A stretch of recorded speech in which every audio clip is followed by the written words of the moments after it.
So if you didn't hear, Louisiana's famous Angola prison, once known as the bloodiest prison in America, has been repurposed by ICE to detain immigrants. In September 2025, the state declared an emergency and refurbished a unit called Camp J, which was historically dubbed the Dungeon for its brutal use of solitary confinement, and rebranded it Camp 57 or Louisiana Lockup.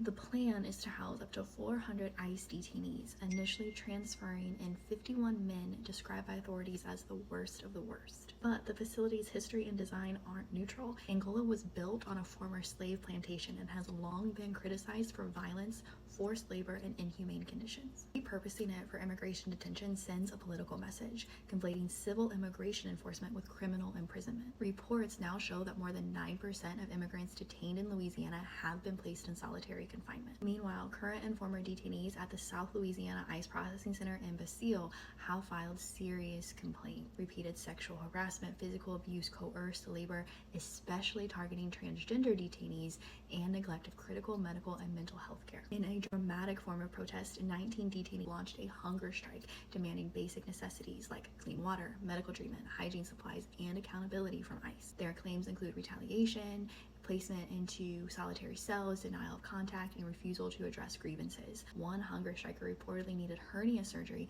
but was left untreated, forced to rely on other detainees just to move or eat. On the legal front, the ACLU and RFK Human Rights have filed a habeas petition and a broader lawsuit on behalf of Oscar Amaya, who is a Honduran man who already served his criminal sentence. And they argue that his continued detention violates the double jeopardy clause, and that is, he's being punished twice for the same crime. Amaya was granted protection from deportation under the Convention Against Torture, yet he remains locked up indefinitely at Camp 57, even though the government cannot remove him to Honduras or any other country at present.